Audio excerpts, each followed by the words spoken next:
Ladies and gentlemen, we move on to the next session.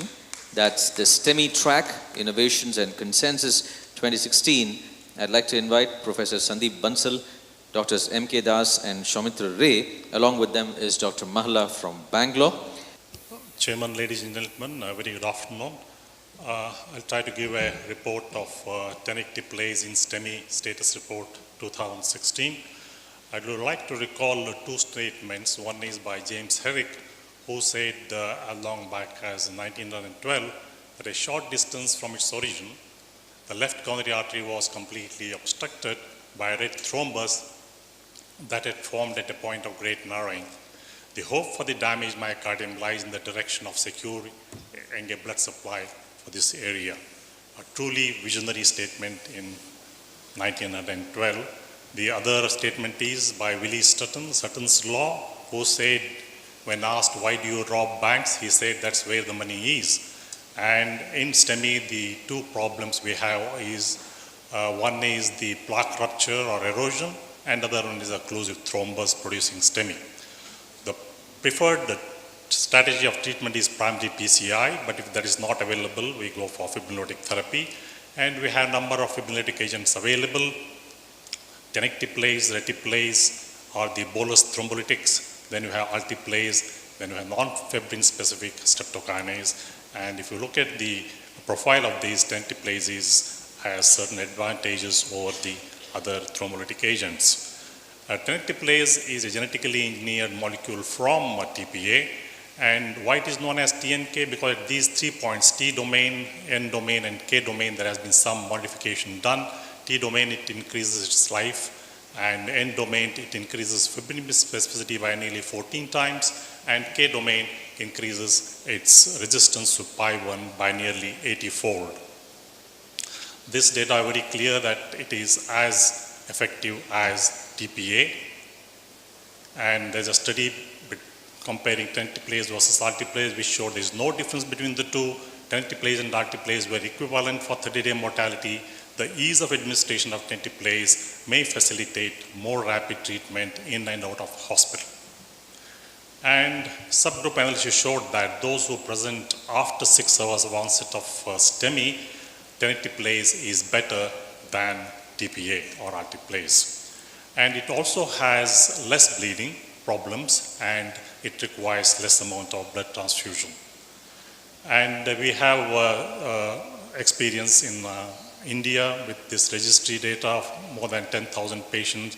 It showed that it is equally effective and it is well tolerated with very few side effects. TIMI-3 flow also is as good as TPA when it's compared to the TNK.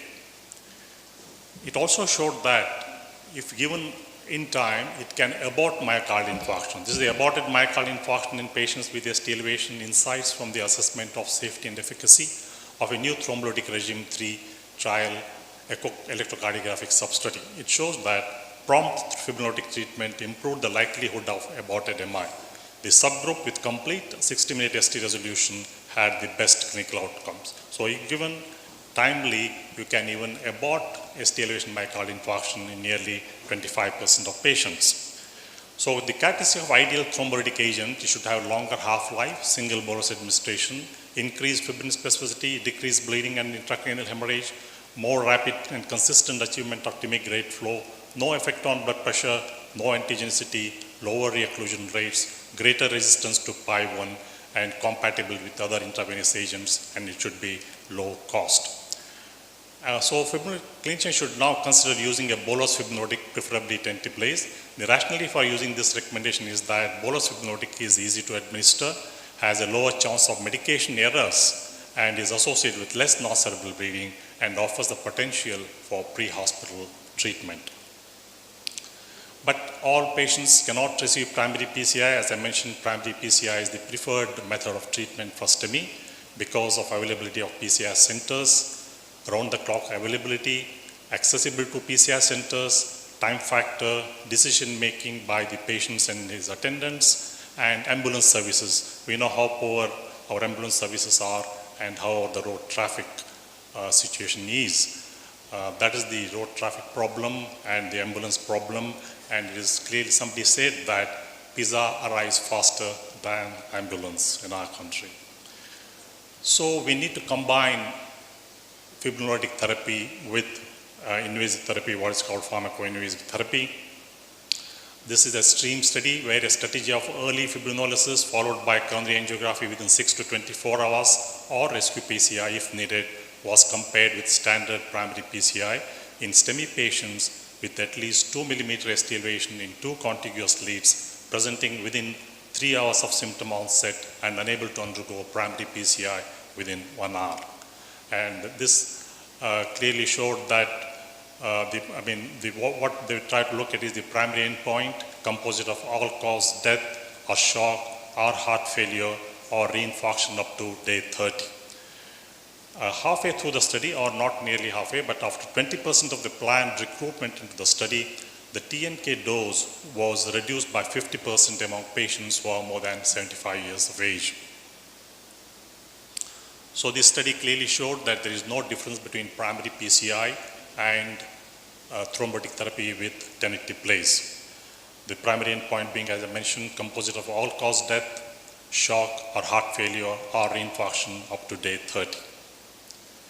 So the strategy of fibrinolysis with bolus tentative plays and contemporary antithrombotic therapy given before transport to a PCI-capable hospital, coupled with timely coronary angiography, circumvents the need for an urgent procedure in about 2/3 of fibrinolytic treated STEMI patients, because in this group nearly 30% had to go for rescue PCI, other 70% could wait for a planned angiogram and PCI. It circumvents the need, as I mentioned. Then it is associated with a small increased risk of intracranial bleeding, but this came down after the dose was reduced in the elderly by half. Then there was no difference between this and primary PCI. So it is as effective as primary PCI in STEMI patients presenting within 3 hours of symptom of onset who cannot undergo primary PCI within 1 hour of first medical contact.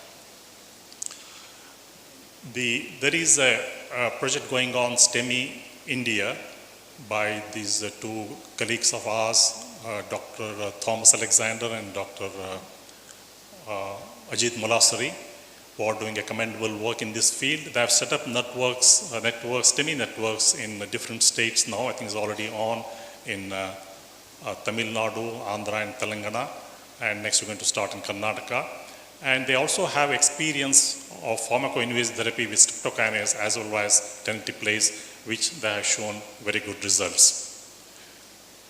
There are some reports about using intracoronary fibrinolysis, but in contemporary practice, patients are more likely to be treated with primary PCI. So this evolution has revived the concept of delivering fibrinolytic agent via the intracoronary route, but current efforts are largely restricted to adjunctive use during complicated PCI procedures.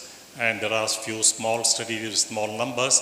Low dose intracoronary streptokinase was given immediately after primary PCI, which significantly limited the long-term infarct size and preserved left ventricular volume and function. And another one was the intracoronary tentative plays. It is safe and well tolerated in patients who develop thrombotic complications during complex PCI. So these are small studies and very small numbers. So status report to summarize on tentative plays in STEMI is TNK stands tall as the first choice of fibrinolytic agent in the management of ST elevation myocardial infarction. And very rightly it was mentioned in the Indian Heart Journal that is the first amongst the equals in fibrinolytic therapy. So it is an ideal agent for the pharmacoinvasive strategy, and it has potential role in pre-hospital fibrinolysis in ST elevation myocardial as and when we embark upon this pre-hospital fibrinolysis program in our country. Thank you. Thank you very much, Professor Iyenger. Please have your seat. We'll have the discussion at the end of the presentations.